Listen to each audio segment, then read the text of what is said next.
मंगरूर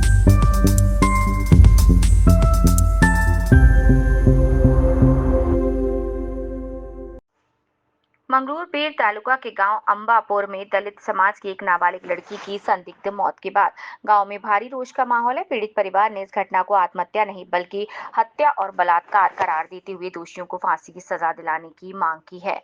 इस संदर्भ में all India panther सेना के राष्ट्रीय अध्यक्ष भाई दीपक केदार ने सीधे पीड़ित परिवार से मुलाकात कर उन्हें ढांढस बंधाया और न्याय दिलाने का आश्वासन दिया।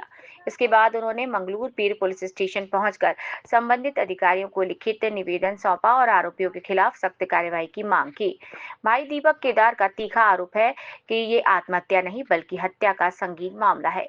पत्रकारों से बातचीत में भाई दीपक केदार ने कहा कि ये घटना केवल आत्महत्या नहीं बल्कि घर में घुसकर एक नाबालिग लड़की को धारदार धमकाकर मानसिक रूप से प्रताड़ित कर संभवतः बलात्कार और उसकी हत्या करने का मामला है। इसे आत्महत्या मानना अन्याय है। दलित बेटियां आज भी सुरक्षित नहीं है, इस घटना से साफ झलकता है। अगर पुलिस ने जल्द कार्यवाही नहीं की तो उग्र आंदोलन किया जाएगा। पीड़ित परिवार ने पुलिस पर लापरवाही का आरोप लगाया। पीड़ित परिवार का आरोप है कि पुलिस की कार्यप्रणाली बेहद धीमी और लापरवाह है। परिवार ने मांग की कि उनकी बेटी को न्याय मिले और दोषियों को कड़ी से कड़ी सजा दी जाए। दीपक केदार द्वारा निवेदन है और मांगे हैं कि मुख्य आरोपी आकाश मुंजे समेत सभी आरोपियों को तत्काल गिरफ्तार किया जाए। आईपीसी की धारा 376 बलात्कार और 302 हत्या के तहत मामला दर्ज किया जाए।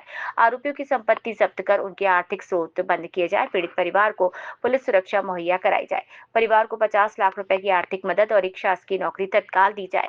इस पूरे प्रकरण को फास्ट ट्रैक कोर्ट में चलाकर दोषियों को फांसी की सजा दी जाए। दलित लड़कियों की सुरक्षा के लिए विशेष पुलिस पथक गठित की जाए। तालुका प्रतिनिधी सय्यद फरहान अजहर। काळिंबा फासणारी घटना घडलेली आहे आणि अधिवेशन चालू असताना त्या अधिवेशनात या घटनेचा कसलाही उल्लेख नाही। अंबापूरची जी घटना आहे अतिशय क्रूरपणे बौद्ध समाजाच्या या लेकीला घरात घुसून नराधमांनी मारून टाकलेलं आहे। एफआयआर मध्ये आत्महत्यास प्रवृत्त केलं एवढाच गुन्हा दाखल केलेला आहे। पण आम्ही कुटुंबाची आज भेट घेतली, पीडिताचं सगळं मत जाणून घेतलं।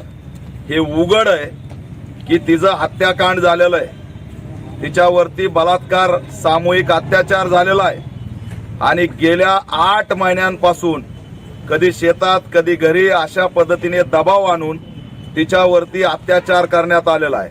अत्याचार करणारे हे नराधम जातीवादी गुंड आहेत। त्यांचं बॅकग्राऊंड सुद्धा दहशत पसरवणारं बॅकग्राऊंड आहे। लग्न झालेले हे इसम आहेत, 4-4, 5-5 लेकरं त्यांना आहेत। ही 17 वर्षाची दलित समाजाची लेक त्यांच्या वयाप्रमाणे लेकीच्या वयाची आहे, तरी हरामखोराने केवळ तिचं कुटुंब हे दलित आहे, मजूर आहे, गरीब आहे आणि हे आमचं काहीच करू शकत नाहीत या मानसिकतेतून तिचा छेड करून तिला संपवण्यात आलेलं आहे। या घटनेबद्दल आपली काय मागणी आहे? आम्ही पोलिसांना बोललोय, पीआयला त्या ठिकाणी मोठ्या ताकदीने जाऊन भेट घेतली, निवेदन दिलंय। आमची मागणी आहे की तिसरा आरोपी आकाश मुंजे कीकडे तुम्ही बुलडोजरची कारवाई करताना मग या आरोपीची मालमत्ता जप्त झाली पाहिजे, त्यांचे घर बुलडोजरनी पाडले पाहिजेत। दुर्दैव हे की त्याले आमदार खासदार भेट देत नाहीत। आमदार तर राखीव मतदारसंघातून निवडून आलेत। राखीव मतदारसंघातून निवडून येणाऱ्या आमदाराला दलित लेकीबद्दल अधिवेशनात बोलावं वाटलं नाही। आम्हाला अधिवेशनात काय दिसतंय? बॉक्सिंग दिसते, आमदाराची मारामार दिसते, पण दलित बेटीला घरात घुसून मारलंय त्याचा प्रश्न आमदारांनी दलित आमदार असून विचारला नाही। मी त्यांचा निषेध करतो।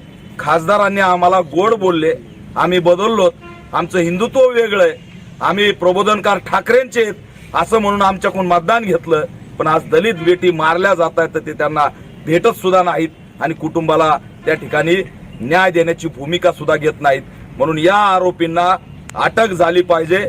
लवकरात लवकर अटक नाही झाली तर यामध्ये वाशिमला मोठा मोर्चा काढून उत्तर दिल्याशिवाय आम्ही राहणार नाहीत हा इशारा सुद्धा आम्ही दिलाय।